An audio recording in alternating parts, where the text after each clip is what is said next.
रामकृष्ण हरी मित्रांनो, स्वागत आहे आपला भक्ती म्युझिक ब्लॉग्स विथ के के या यूट्यूब चॅनलवर. तर आज आहे आपला पखवाज शिकण्याचा पहिला दिवस.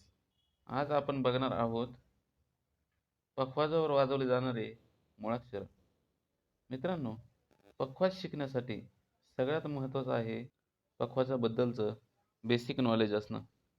तर पखवाजाबद्दलची माहिती तर आपण पुढच्या व्हिडिओत बघू, पण आपला आजचा महत्त्वाचा मुद्दा आहे तो म्हणजे पखवाजावर वाजवले जाणारे मुळाक्षर. आपल्याला मुळाक्षरच जर माहिती नसतील तर आपण पखवाज शिकूच शकत नाही.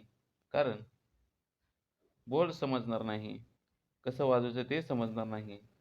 आणि त्यामुळे आपण आज मुळाक्षरांची ओळख करून घेणार आहे व ते कसे वाजवायचे हे बघणार आहे. तर चला सुरू करूया आपल्या क्लासचा पहिला दिवस. पहिल्या दिवशी काय करायचं ते बघूया. तर व्हिडिओला सुरू करण्या अगोदर जर तुम्ही चॅनलवर नवीन असाल तर चॅनलला सबस्क्राईब करा, व्हिडिओला लाईक करा आणि जर काही शंका असेल, काही वाटलं तर व्हिडिओमध्ये कमेंट करा. चला सुरू करूया. तर चला बघूया कुठले आहेत ते मुळाक्षर. पखवाजावर वाजवले जाणारे मुळाक्षर हे 3 प्रकारचे असतात. एक म्हणजे शाई पानाकडे, दुसरे म्हणजे धूमपानाकडे आणि तिसरे म्हणजे दोन्ही सोबत वाजवले जाणारे जोड मुळाक्षर. तर पहिले आपण बघू शाई पानाकडे वाजवले जाणारे मुळाक्षर. तर पहिलं मुळाक्षर म्हणजे ता, दुसरं आहे ती, तिसरं आहे न, चौथा आहे ट, धी आणि कड, पाचवा आहे दिन. तर धूमपानाकडे वाजवले जाणारे ग, गी, घ, क, की हे झाले धूमपानाकडले. आणि जोड मुळाक्षर आहे ते म्हणजे धा, तला ता, धेत, धी आणि कड. हे सगळे आहेत पखवाजावर वाजवले जाणारे मुळाक्षर. तर चला बघू कसे वाजवायचे हे मुळाक्षर. पण त्याआधी पहिले तुम्ही चॅनलला सबस्क्राईब करा आणि व्हिडिओला लाईक करा आणि काही शंका असेल तर कॉमेंटमध्ये नक्की सांगा. तर पहिलं मुळाक्षर म्हणजे ता. तर हा ता कसा वाजवायचा बघूया. ता म्हणजे ही आपली जी शाईपूड आहे, ही आपली शाईपूड. या शाईपुडावर करंगळीचा हा एवढा एक पेराभर, हा एक पेरा शाई पानावर असा पडला पाहिजे. असा एक पेरा शाई पानावर आणि चोपून चोपून असा हात मारायचा शाई पानावर, त्याला म्हणतात ता. हा झाला ता. आणि याची जास्त प्रॅक्टिस करा, कारण कुठेही गेल्यानंतर पखवाज लावत असताना किंवा माईक वगैरे चेक करत असताना प्रत्येक वेळेस हा ता उपयोग येतो. आणि हा ता थाप म्हणून जो वाजवतो आपण, थाप म्हणून सुद्धा ताचाच वापर केला जातो. तर पुढचं मुळाक्षर आहे ती. ती म्हणजे कसं, ती म्हटल्यानंतर 3 बोटं. हे 3 बोटं करंगळीच्या शेजारचं बोट आणि मधलं बोट असे चोपून मध्यभागी मारायचे एकदम, याला म्हणतात ती. आणि न जो आहे, न आणि ती सारखाच वाजवायचा असतो.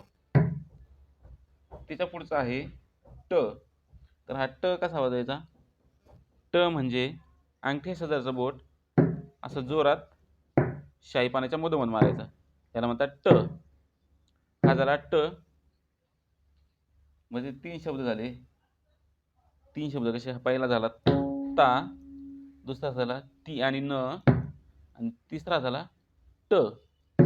आता याच्या पुढचा आहे दिन. तर हा दिन कसा आला पाहिजे.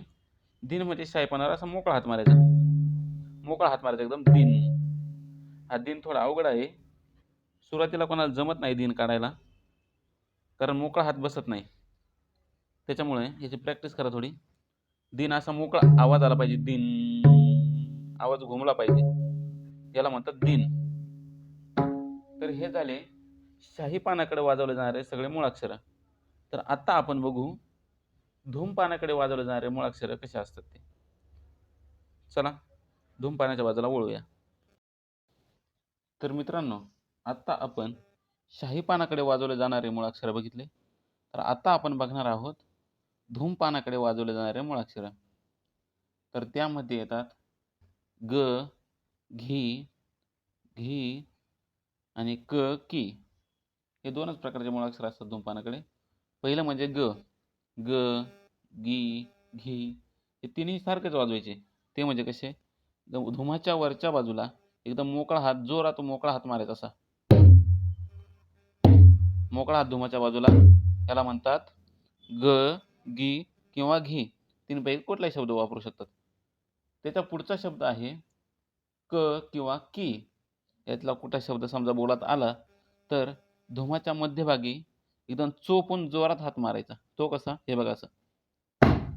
असा चोपून हात मारायचा धुमाच्या एकदम मध्यभागी. त्याला म्हणतात क आणि की. तर हे झाले धुमाच्या बाजूचे शब्द. तर पुढचं आहेत जोड मुळाक्षर. जोड मुळाक्षर कसे असतात?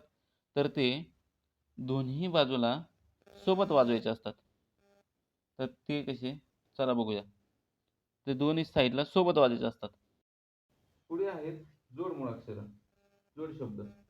त्यामध्ये धा, तलाचं ता आणि धेत, कड असे अक्षर असतात. तर ती कशी वाजायची ते बघू. तर धा वाजवत असताना ता आणि ग हे दोन्ही शब्द वाजवायचे. ता म्हणजे इकडची थाप आणि इकडचा वरती सांगितलं मोकळा हात असा ग. तर हे दोन्ही सोबत वाजवल्यानंतर होतंय, हे सोबत वाजवल्यानंतर होतंय धा. तर कसं? हे बघा. हा झाला धा. ता प्लस ग म्हणजे धा. पुढचा शब्द आहे तलात ता, जोडता. तर तो कसा वाजवायचा? इकडे ताच वाजवायचा आणि इकडे वाजवायचा की. ता आणि की, ता की. ता प्लस की बरोबर झाला तलात ता. हे बघा, हा झाला ता. त्याच्या पुढचा आहे धेत. तर धेत कसं वाजवायचं? इथं थोडा बदल आहे. धेत वाजवत असताना इकडे वाजवायचं 3 बोटांनी. हे 3 बोट, करंगळी, करंगळी शेजारचा बोट आणि मधलं बोट. हे शाईपानाच्या मधोमध असं न, ती किंवा न, ती आणि इकडे वाजवायचं ग. तर हे झालं धेत. तर हा झाला धेत. याला म्हणतात धेत. आणि पुढचं आणि शेवटचं मुळाक्षर आहे ते म्हणजे कड. तर हा कड थोडा अवघड आहे, कारण याला सोबत वाजवायचं नाही, हे थोडं मागं पुढे आहे. कड वाजत असताना क इकडे क वाजायचा आणि इकडे ता, पण मागं पुढे वाजायचं. पहिले क आणि नंतर लगेच ता.